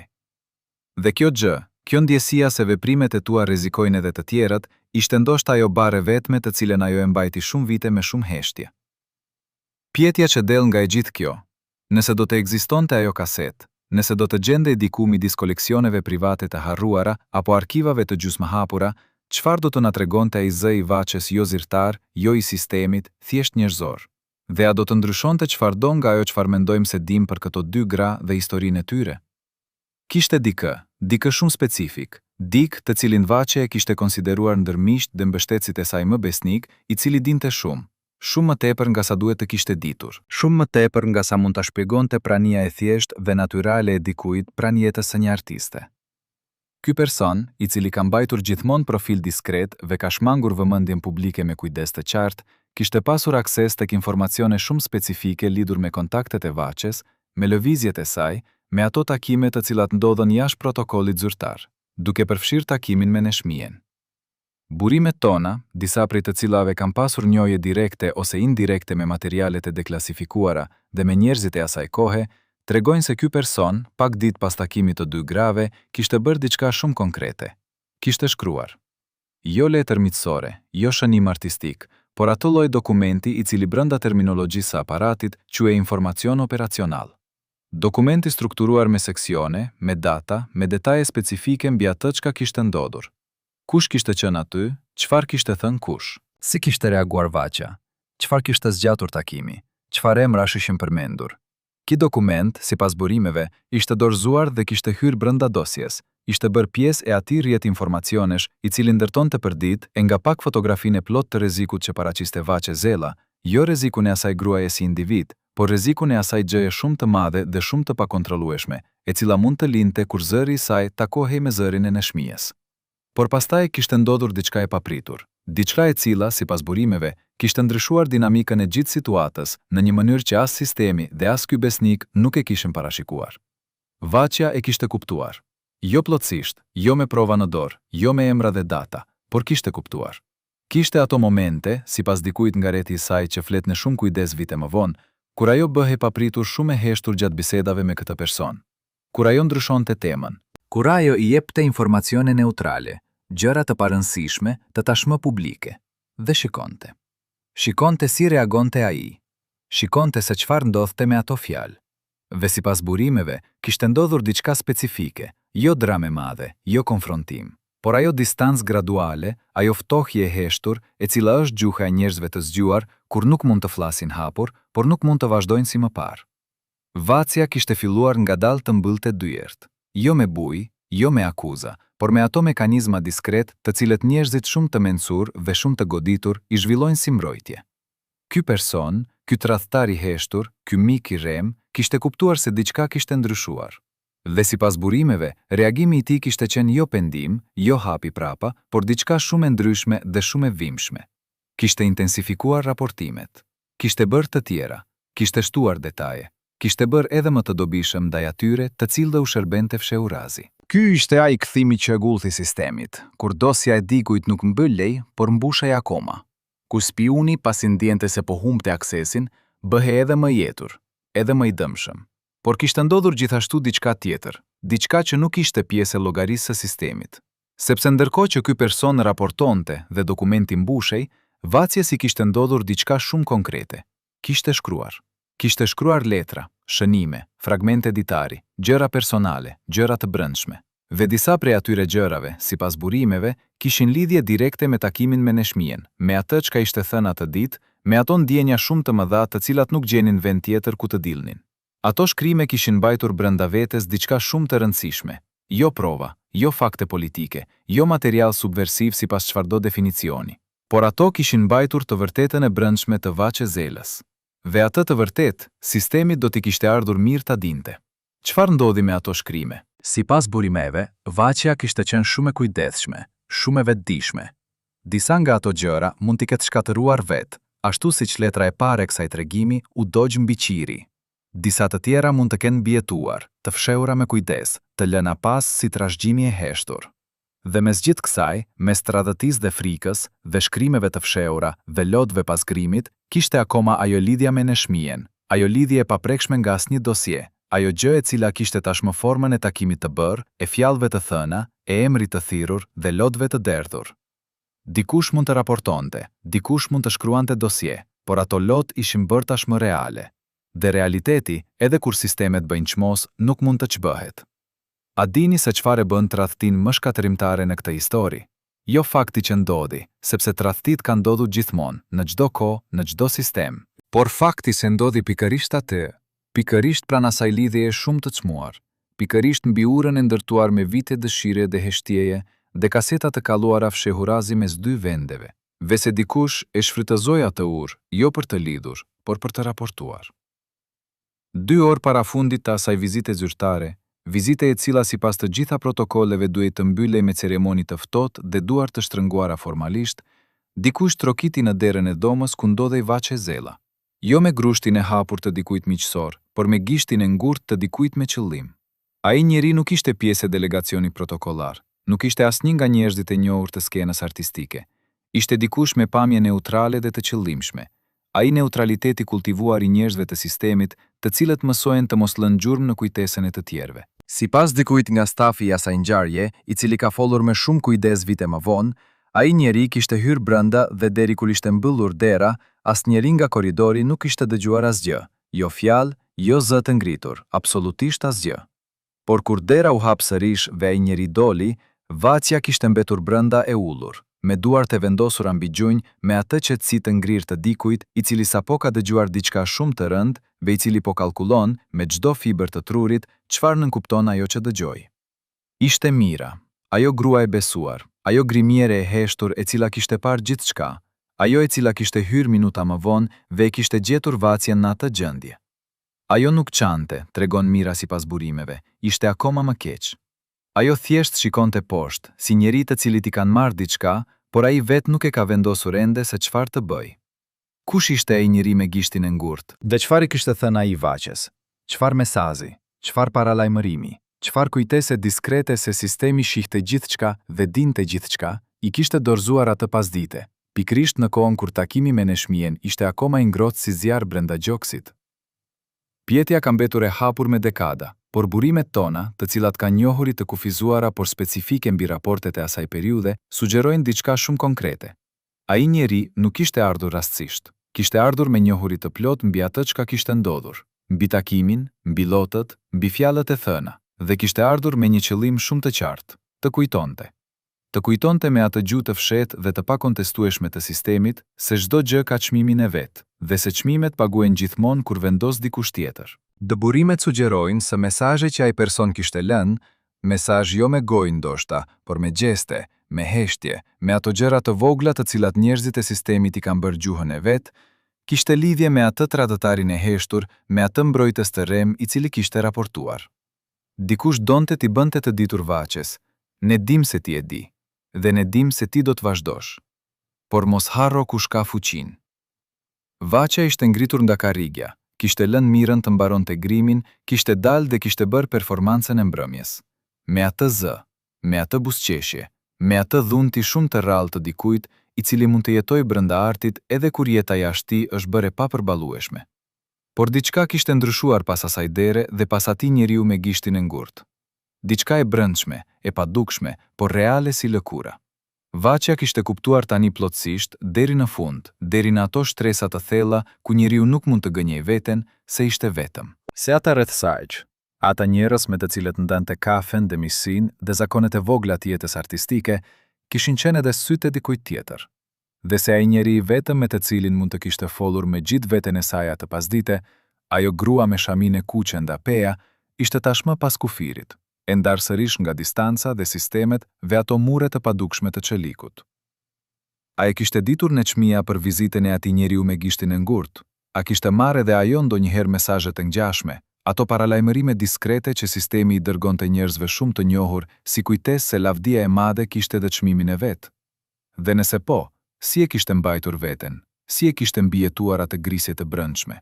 Si e kishte ruajtur integritetin e brendshëm, ndërkohë që rreth saj lëviznin sytë dhe veshët e dikujt tjetër? Ekzistonte sipas burimeve të konfirmuara nga disa kanale një listë. Jo lista e artistëve të ndaluar plotësisht, ato ishin gjëra të tjera, procese të tjera, shumë më brutale dhe shumë më të dukshme. Kjo ishte diçka e ndryshme, diçka shumë më e rafinuar dhe shumë më shkatërimtare në mënyrën e vet. Ishte lista e atyre artistëve të cilëve u rregullohej pa dijenit të tyre frekuenca e dukshmërisë publike. Jo ndalim, jo censur hapur, por ai rregullim i fshehtë i cili bënte që disa zëra të dëgjoheshin pak më pak, disa emra të përmendeshin pak më rrallë, disa kontribute të njiheshin pak më vonë se sa meritohej. Sipas disa ish punonjësve të strukturave kulturore shtetërore, të cilët kanë folur pas vitit 1990, njerëz të moshuar dhe shumë diskret, njerëz të cilët flasin me atë drojë specifike të dikujt i cili ka punuar brenda sistemit dhe e di se dia ka çmim, ekzistonte brenda aparatit kulturor një mekanizëm i tillë. Ai mekanizëm nuk ishte emër zyrtar, nuk ishte shkruar në asnjë rregullore, por funksiononte me saktësi mekanike. Raportimi mbi çdo artist mund të aktivizonte nëpërmjet kanaleve jo formale një seri të vogël vendimesh administrative, vonesa të pashpjeguara të turneve, ndryshime të pashpjeguara të repertoreve të rëndësishme, zvendësime të padiskutuara në programet e mëdha të festave kombëtare. Devaqezela, sipas burimeve, kishte kaluar nëpër momente kur ky mekanizëm ishte aktivizuar. Jo për ta shkatëruar, ajo ishte shumë e rëndësishme, shumë e domosdoshme për imazhin e regjimit, dhe askush nuk donte ta prekte hapur, por për ta kujtuar. Për t'i dhënë ato sinjale të vogla dhe shumë efektive, të cilat thonin ne mund, ne jemi ata që vendosin. Ti ekziston me lejen tonë, jo nga e drejta jote. Kishin ekzistuar raste specifike, sipas burimeve jo shumë, por domethënëse, kur Vaçja ishte hequr nga programet kryesore të festave dhe ishte zëvendësuar me artist pak të njohur, pa shpjegim zyrtar, pa njoftim paraprak. Kishte qenë e dukshme për gjithë mjedisin artistik. Kishte qenë mesazh, dhe mesazhi kishte qenë i lehtësueshëm nga të gjithë ata që e dinin gjuhën. Por kishte diçka tjetër, diçka e cila sipas burimeve lidhej drejt për drejt me neshmien dhe me takimin e bërë. Pasi raportimi i tradhtarit kishte hyrë brenda dosjes, kishte pasur edhe një vendim tjetër, komunikimi kulturor ndërmjet dy vendeve. Ai komunikimi kufizuar dhe shumë i kontrolluar, i cili ekzistonte nëpërmjet festivaleve rajonale dhe ngjarjeve kulturore ndërkombëtare, kishte pësuar kufizim shtesë, të paktën sa i takonte kontakteve specifike artistike. Kjo nënkuptonte praktikisht se mundësia e një takimi tjetër, e ndonjë kontakti tjetër midis Vaçjes dhe neshmijes nëpërmjet kanaleve qofte dhe gjysmëzyrtare, ishte bërë akoma edhe më e vështirë. Sistemi kishte lehtësuar sakt. Rreziku nuk qëndronte te çfarë kishin thënë ato dy gra. Rreziku qëndronte te çfarë mund të ndodhte nëse takoheshin sërish, nëse flisnin sërish, nëse rrjeti i atyre njerëzve besnik në dy vende ishte forcuar nëpërmjet atij kontakti njerëzor. Rreziku qëndronte te mundësia e diçkaje shumë të thjeshtë dhe shumë të rrezikshme, dy zërave shqip nga dy anët e kufirit që këndonin bashk, qoftë edhe simbolikisht, qoftë edhe vetëm me praninë reciproke. Ky ishte bashkimi i ndaluar në formën e tij më konkrete, jo akt subversiv i organizuar, jo komplot politik, por thjesht dy gra shqiptare të mëdha duke ekzistuar njëra afër tjetrës, duke njohur njëra tjetrën si njerëz, duke besuar njëra tjetrën si motra. Kaq. Dhe kjo kaq, sipas aparatit, ishte shumë. Burimet tregojnë se në muajt pas takimit të bërë, Vaçja kishte kaluar nëpër një periudhë të mbylljes relative dhe shumë të brendshme. Jo krizë artistike, ajo vazhdonte të performonte, zëri i saj nuk e trastoi kurrë, Por kishte atë tërheqjen e brendshme, atë gjë shumë delikate, e cila ndodh kur dikush ka humbur iluzionin e fundit. Kur dikush e ka kuptuar, deri në fund, se kur nuk ishte i lirë ashtu si mendonte. Dhe brenda asaj mbylljeje, sipas atyre pak njerëzve të cilët e njihnin sinqerisht atë kohë, kishte akoma diçka e vogël dhe e fortë siguri i pallatuar. Kujtimi i asaj pasdite, i atij çasti kur neshmia kishte thënë emrin e saj, i atyre lotëve të cilat nuk ishin qenë nga trishtimi, por ndanjohja. Ky kujtim nuk mund ta merrte asnjë njeri me gjishtë të ngurtë dhe asnjë dosje arkivore. Dhe ndoshta, ishte pikërisht ky kujtim ajo gjë e cila e kishte mbajtur atë grua të qëndronte, të vazhdonte, të këndonte, të buzëqeshte para audiencës salla pas salle, ta mposhte sistemin jo me rezistencë të deklaruar, por me atë mënyrë shumë të veçantë, e cila u takon vetëm njerëzve të lindur me dhuratën e zërit, duke dhuruar. A mendoni se Vaçezela dhe Neshmije Pagarusha kishin mundësinë të takonin sërish pas asaj pasdite? Apo sistemi ja doli ta mbante ato distancë deri në fund? Kishte arritur, 25 vjet pas rënies së regjimit komunist në Shqipëri, njëra prej atyre grave të cilat historia i kishte mbajtur fshehur në hije. Grua e moshuar, me fytyrën e dikujt që ka ndier shumë dhe ka fshehur gjithçka, e cila kishte heshtur kaq gjatë sa që heshtja vet kishte marrë formën e zakonit. Ajo ishte ndër ato pak njerëz të cilët e njihnin Vaçën jo si artiste zyrtare, jo si produkt propagandistik të regjimit, por si grua me historinë e saj të plot, me lotët e saj të vërtet, me frikën e saj të fshehur, me dashurinë e saj për atë botën tjetër shqiptare, të cilën regjimi ja kishte ndaluar. Ajo grua kishte qenë ndërmjetëse, një nga ata persona diskret dhe thelbësor të historisë, ata njerëz pa të cilët ngjarjet e mëdha nuk ndodhin, por emrate të cilëve nuk shkruhen kurrë në librat zyrtar. Tani, kaq vite më vonë, ajo kishte vendosur të fliste. Jo shumë, jo me detajet e plota të cilat historia i meriton, por mjaftueshëm. Sipas kësaj gruaje, le ta quajmë me emrin Zana, sepse edhe ajo ka të drejtën e mbrojtjes, kontakti midis Vaçës dhe Neçmijes nuk ishte qenë i vetëm. Kishte pasur sipas saj të paktën edhe 2 kontakte të tjera, jo takime fizike, jo pranie njëjtë brenda të njëjtës hapësirë, por korespondencë indirekte, mezazhe të kalluara nëpërmjet atyre rrugëve diskrete, të cilat njerëzit besnik i kanë gjithmonë ku sistemi mbyll rrugët zyrtare. Dhe brenda asaj korespondence, brenda atyre fjalëve të kalluara nëpërmjet duash të ndërmjetme, kishte ndodhur diçka e cila, sipas Zanës, kishte qenë e paparashikueshme edhe për ato vetë. Ato kishin folur për muzikën e njëra tjetrës me një farë njohurie dhe dashurie shumë specifike, të cilat tregonin qartë se secila e kishte ndjekur karrierën e tjetrës me shumë vëmendje dhe me shumë dashuri diskrete. Neçmia kishte dërguar fjalë mbi një këngë specifike të Vaçës. Sipas Zanës, ishte kënga e cila sipas audiencës ndoshta nuk ishte ndër më të famshmet, por ishte ndër ato këngë të cilat njerëzit e vërtet i njohin si tesare diskrete. Dhe Vaçja, kur kishte marrë atë fjalë, sipas Zanës, ishte ndjerë kuptuar në mënyrën shumë të rrallë si mund ta ndjejë artisti. Jo kuptimi si lëvdat publike, por kuptimi si njohje, si dikush tjetër që e kupton jo çfarë ke bërë, por çfarë ke dashur të bësh. Kjo gjë, kjo njohje shumë e thellë dhe shumë e heshtur, kishte qenë sipas Zanës baza e çdo gjëje tjetër. Nuk kishte qenë kurrë rivalitet midis tyre. Kishte qenë e kundërta, kishte qenë ajo dashuri e veçantë dhe shumë e rrallë e 2 artisteve të mëdhenj. Ata 2 njerëz të cilët edhe pse nuk takohen kurrë, njohin njëri tjetrin si veten, sepse janë bërë ndaj njëjta substancë dhe drejt të njëjtës gjë. Por Zana nuk kishte treguar vetëm gjëra të bukura. Kishte treguar edhe diçka të cilën burimet e tjera e kishin lënë të nënkuptuar, por jo plotësisht hapur.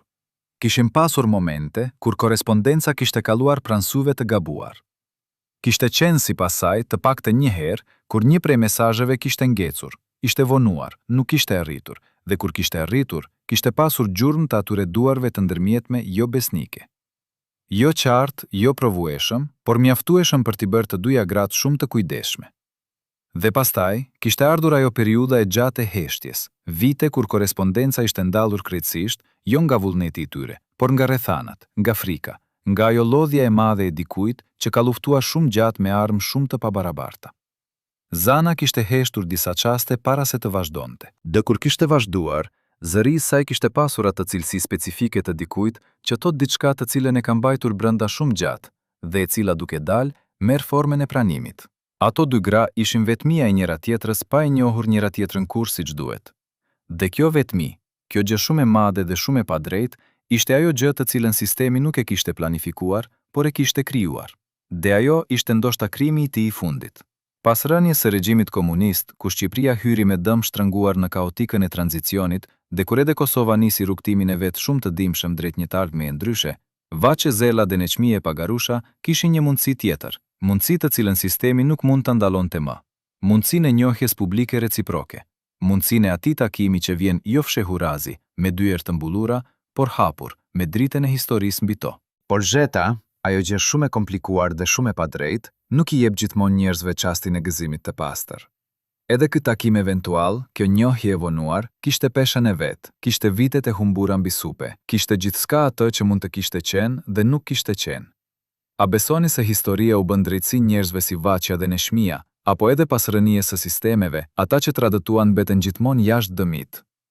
Tani, kur historia ka mundësinë të flasë me gojën e plot, kur dosjet e sigurimit janë hapur bujshëm, kur disa nga ata njerëz të cilët kishin qenë instrumente të sistemit, kanë pasur vitet e pendesës ose heshtjes, kur brezat e rinj kanë mundësinë të kuptojnë çfarë kishte nënkuptuar të rritese shqiptar i ndar nga vendi yt me kufi artificial, shihet e gjithë kjo histori me sytë e distancës dhe del ajo gjë shumë e thjeshtë dhe shumë e rëndë.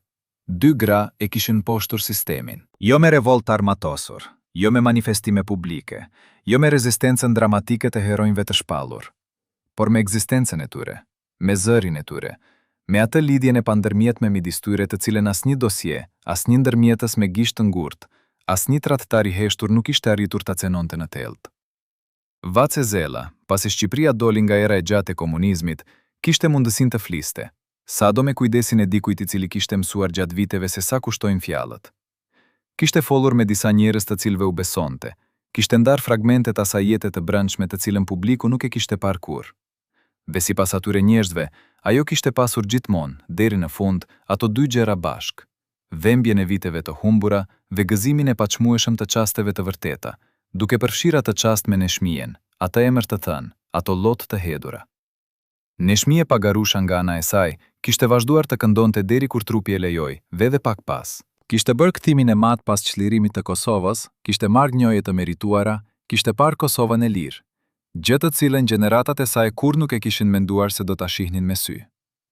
Kishte qenë aty kur historia ndryshoi, kishte qenë zëri i atij ndryshimi.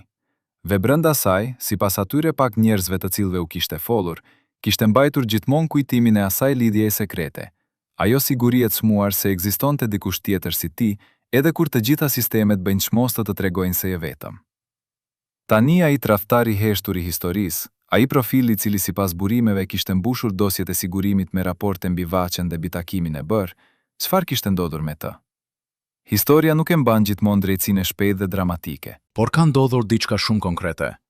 Kur arkivat e AIDZHit filluan të hapen, kur emrat filluan të dilnin ngadalë, jo të gjithë, jo me njerë, por ngadalë, me atë pashmangri specifike të vërtetave të groposura, mjedisi artistik kishte filluar të bënte pyetje. Emrat të cilët kishin qenë gjithmonë të pranishëm diskret nëpër kronikat e artit, njerëz të cilët kishin jetuar mirë edhe gjatë sistemit edhe pas tij, ishin filluar të shiheshin me sy të ndryshuar të dikujt i cili ka lexuar dokumentin dhe e ka kuptuar lidhjen. Nuk ishte gjykata dramatike, nuk ishte dënim publik me emra të shpallur, sepse historia shqiptare pas komunizmit ka zgjedhur shpesh mënyra shumë më delikate dhe shumë më detyruese të drejtësisë. Heshtjen e informuar, distancën e qëllimshme, njohjen reciproke brenda mjedisit se cili kishte qenë kush. Ata njerëz, ata besnik të rrem, ata tradhtar diskret, kishin vazhduar jetën e tyre, por kishin vazhduar me ndërgjegjen se disa njerëz e dinin. Dhe kjo njohuri, sipas psikologjisë shumë specifike të tradhtarit, është ndoshta ai lloj drejtësie e vetme e cila vjen qartë dhe e plot. Por kishte edhe diçka tjetër, diçka e cila ndoshta ka vlerën e saj specifike dhe nuk gjendet në asnjë arkiv. Historia vet ka vendosur kush mbahet mend dhe si. Vace Zela dhe Neshmie Pagarusha janë bërë me kalimin e viteve dhe me largimin e gjeneratave gjëra të paçmueshme, jo thjesht artiste, por simbole. Simbole të rezistencës diskrete, të dashurisë ndaj artit dhe kombit, të atij guximi specifik dhe shumë njerëzor të dikujt, i cili vazhdon të jetojë me dinjitet brenda sistemit i cili ka vendosur ta humbas. Ata tradhtar, ata funksionar, ata njerëz me gjishta të ngurtë dhe dosje të mbushura, ata nuk mbahen mend kështu. Ata mbahen mend ndryshe, ose nuk mbahen fare. Dhe kjo e vërteta shumë e thjeshtë e historisë, është ndoshta drejtësia finale dhe e pakontestueshme. Zëri mbetet, edhe kur sistemi ka shkuar shumë kohë më parë. Çdo herë kur dëgjohet sot zëri i Vace Zeles nëpër ndonjë radio, nëpër ndonjë shtëpi me dritare të hapura, nëpër sytë e dikujt të moshuar i cili mbyll sytë dhe kujton, aty është ajo lidhje. Aty është ajo pasdite e heshtur dhe e madhe. Aty janë ato lot të cilat nuk ishin nga trishtimi, por nga njoja. Aty janë fjalët shumë të thjeshta, Vace, të thëna me atë zë nga peja i cili kishte ruajtur gjithçka dhe nuk kishte humbur asgjë. Dhe çdo herë kur dëgjohet sot zëri i Neshmie Pagarushës, ajo malli malit, ajo tokë tokës, ajo gjak i gjakut, aty është edhe ana tjetër e të njëjtës gjë. Aty është Tirana e fshehur brenda zemrës kosovare. Aty është ajo lidhja e paprekshme e cila kishte kalluar nëpërmjet kasetave të fshehura dhe letrave të djegura dhe njerëzve diskret me zemra shumë të mëdha. Bashkimi i ndaluar. Ai bashkimi i cili kishte tmerruar sigurimin, nuk kishte qenë kurrë thjesht takimi fizik i dy grave. Kishte qenë ajo gjë shumë e madhe dhe shumë e pathieshme. Njohja e dy gjysmave të po atij kombi se janë të njëjta, se i takojnë njëri tjetrit, se asnjë sistem i kësaj bote nuk ka forcën e mjaftueshme për ta ndarë atë gjë shumë të thjeshtë dhe shumë kolosale. Gjuhën, zërin, gjakun, këngën. Sistemi kishte humbur, dhe ato kishin fituar. Jo me bujë, jo me fanfara, por me atë mënyrën e vetme me të cilën gjërat shumë të vërteta fitojnë, duke mbetur.